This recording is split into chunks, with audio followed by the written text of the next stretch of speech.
Jó reggelt!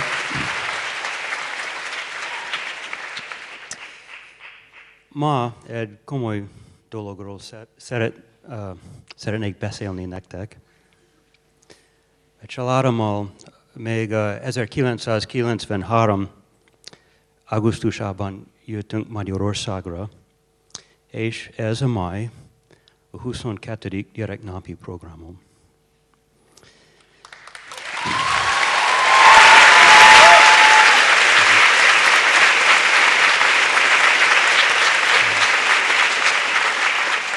Nagyon elszomorít, hogy azt kell mondanom, talán ez lesz az utolsó. Néhányan tudtok róla, hogy a feleségem rákkal küzd. Jelenleg úgy tűnik, hogy viszonylag jól van. A jövő azonban nagyon bizonytalan. Nem tudjuk, mennyi ideig lesz ilyen jó, vagy hogyan lesz majd egy év múlva. Éppen ezért szeretne tartalmas együttléteket a gyermekeinkkel és unokainkkal. Így augusztusban a Tennessee állambeli Nashville-be költöztünk, ott él a lányunk a családjával.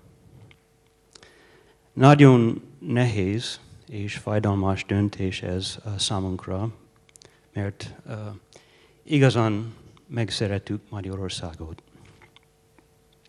Én különösen hálás vagyok, hogy azért a 22 évért, amit itt töltettem a Szent Lászlóban. Amikor sok-sok évvel ezelőtt Magyarországra jöttünk, néhány amerikai barátunk megkérdezte, mennyit keresek itt angol tanárként. És amikor megmondtam nekik, elnevették magukat. Tényleg hülyének néztek. Talán ez igaz. Pedig nekem volt a legjobb munkahelyem a világon. Meg pedig azért, mert minden nap a legrendesebb, legsegítőkészebb, legodaadóbb, legkeményebben dolgozó munkatársakkal dolgozhattam együtt, akiket csak remélhet az ember. És minden nap lehetőségem nyílt arra, hogy kicsit jobban megismerjelek titeket. A legjobb, legokosabb, legrendesebb fiatalokat az egész országban. Sőt, talán egész világban. Na, ha őszinte akarok lenni, nem mondhatom, hogy minden egyes nap, minden egyes óráját élveztem, mert az hazugság lenne. Mindenkinek szoktak rossz napjai lenni, de általában véve sok örömöt, a jövőre nézve pedig derülátást adott nekem a kreativitásotok, az intellektuális kíváncsiságotok, a mások iránti kedvességetek és figyelmességetek, a kemény munkára való készségetek és még a humor érzéketek. A legtöbb napon igazán örömmel várom, hogy találkozok veletek. És még ha bankszámlommal nem is tudom bizonyítani, sokkal gazdagabb emberként térek vissza Amerikába, mint ahogy idejöttem. Aki látta a Holdköltők Társasága című filmet, az biztosan emlékszik rá, hogy a tanár, Mr. Keating, arra ösztönözte a diákjait, hogy legyen rendkívüli életük. Én is remélem, hogy mindannyian olyan munkát találtok majd, amit annyira szeretek, mint én az enyémét. De még ha nem így alakul is, az sem baj. Mert végső soron sokkal fontosabb az, hogy milyen emberek vagytok, mint az, hogy mivel foglalkoztok. És ezzel kapcsolatban szeretnék felolvasni nektek néhány ismeres sort, amit Pál apostol írt meg egy pár évvel az én születésem előtt.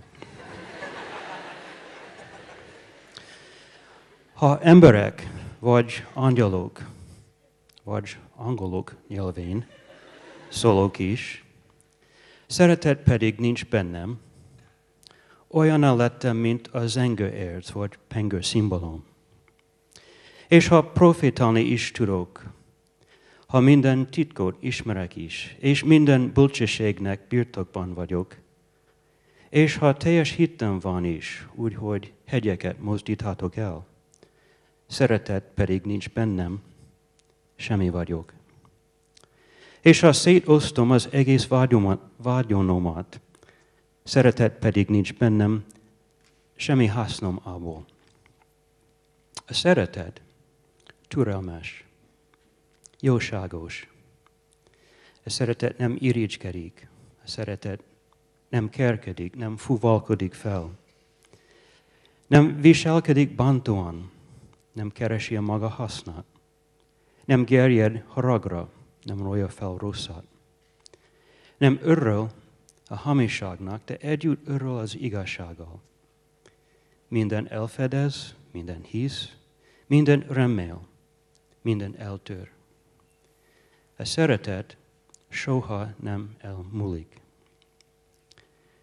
Amikor gyermek voltam, úgy szóltam, mint gyermek, úgy éreztem, mint gyermek, úgy gondolkoztam, mint gyermek. Akkor pedig férfival lettem, elhagytam a gyermeki dolgokat. Mert most tükör által homályosan láttunk, akkor pedig színről színre. Most töredékes az ismeretem, akkor pedig úgy fogok ismerni, ahogyan engem is megismert az Isten.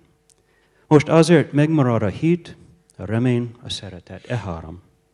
Ezek közül pedig a legnagyobb a szeretet. Ha ez a szeretet jellemzi az életeteket, és oda szálljatok magatokat arra, hogy megtaláljatok ennek a szeretetnek a forrását, akkor valóban rendkívüli életetek lesznek. Még egyszer köszönöm, hogy tagja lehettem a Szent László közösségének. Köszönöm a barátságotokat. Remélem, hogy a modern technika eszközeit igénybe véve tartani fogjátok a kapcsolatot velem, és ha valaki közületek esetleg Nashville-ben jár, feltétlenül szóljon nekünk. És ki tudja, hát ha a körülmények lehetővé teszik, hogy valami mikor a jövőben még visszatérjek a Szent Lászlóban. Addig pedig Isten áldjon benneteket, és szeretlek.